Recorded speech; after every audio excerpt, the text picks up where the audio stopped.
You look outside and the sky has turned a strange greenish gray. In the distance, you hear the first low rumble.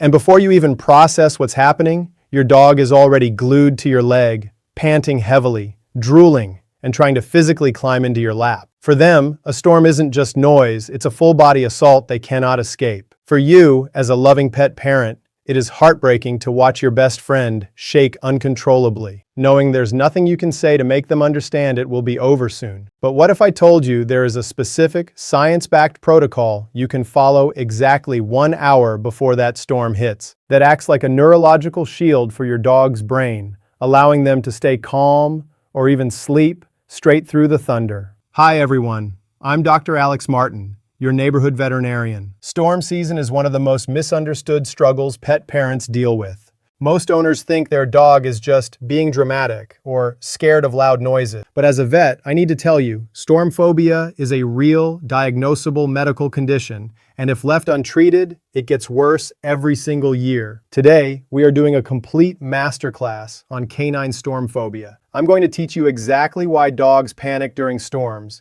the biggest mistakes owners make that accidentally make it worse, and my ultimate countdown to calm protocol, including the exact 1 hour before secret that changes everything. So hit that subscribe button to protect your pets, and let's dive right in. Chapter 1. The biology of storm phobia.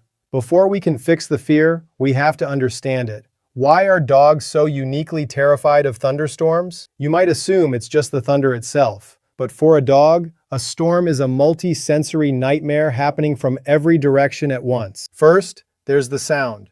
A dog's hearing is roughly 4 times more sensitive than a human's. Thunder that sounds like a distant rumble to us is a deafening crack to them, and because it's unpredictable, their brain can never relax into it. Second, and this is the part most owners don't know, dogs can sense the barometric pressure drop before a storm even arrives. Their inner ears and joints are sensitive to shifting air pressure, which is why some dogs start panting and pacing 30 minutes to an hour before you even hear thunder. They're not overreacting, they're physically feeling the storm approach. Third, static electricity. As a storm builds, the air fills with static charge. This is why so many storm-phobic dogs try to hide in bathtubs, under sinks, or behind toilets. These are the most grounded, lowest static parts of the house. Their fur can actually build up a static charge that causes small, uncomfortable shocks, which is part of why some dogs seem to panic even after the thunder stops. When you combine unpredictable, deafening cracks, pressure changes their body can feel but not explain, and mild static shocks, your dog's amygdala, the fear center of the brain, floods their body with cortisol and adrenaline. This is not bad behavior. This is a full physiological panic attack. Chapter 2. The 2 biggest human mistakes. Because unfortunately, human instinct often backfires on dogs. Mistake number 1. The "it's okay" trap. When your dog starts shaking and pacing, our natural instinct is to drop to the floor, wrap our arms around them, and say in a high-pitched, worried voice, "Oh, it's okay, baby. Don't be scared. It's okay." Remember, dogs don't understand English. They understand energy and tone. A high-pitched, anxious voice doesn't sound like comfort to them. It sounds like confirmation. Your dog thinks, "My calm, strong leader is suddenly acting panicked. This must be very dangerous." You accidentally validate their fear and make the panic worse. Mistake number 2, forcing them out of hiding. If your dog wedges themselves under the bed or behind the toilet, do not physically pull them out to comfort them in the open. That hiding spot is their instinctive safe zone. Dragging them out removes their sense of control and can spike their panic even higher. Now that we know what not to do, let's talk about the solution. Chapter 3. Days before. Building resilience. Beating storm phobia starts with slow desensitization, ideally days or weeks before storm season peaks in your area. YouTube or a streaming app and search for thunderstorm sound recordings. Do them at an extremely low volume, barely a background murmur, while doing your dog's favorite activities. Give high-value treats, like small pieces of plain, cooked chicken. Practice easy obedience tricks. Your dog ignores the sound and focuses on you. Calmly praise them.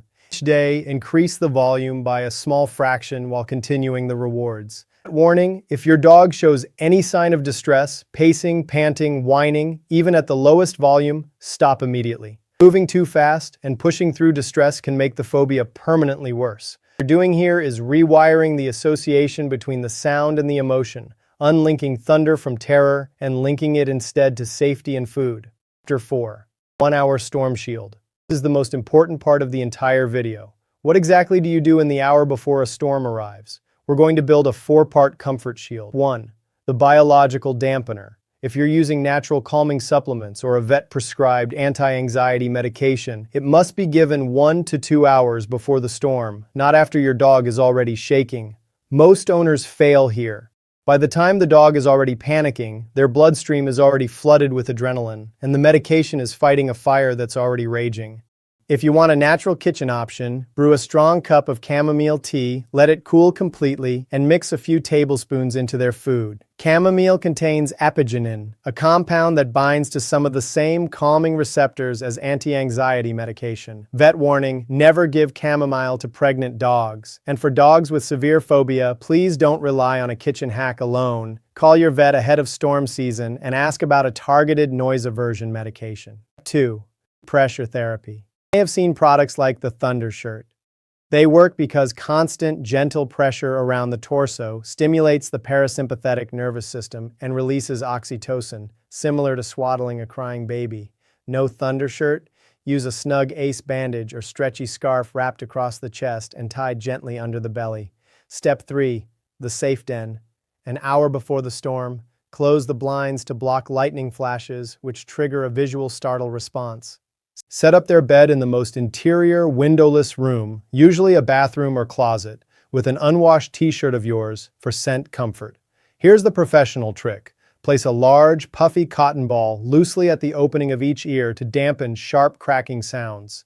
Never use tiny pieces or push them deep. Just rest them at the outer opening, and remember to remove them the moment the storm passes.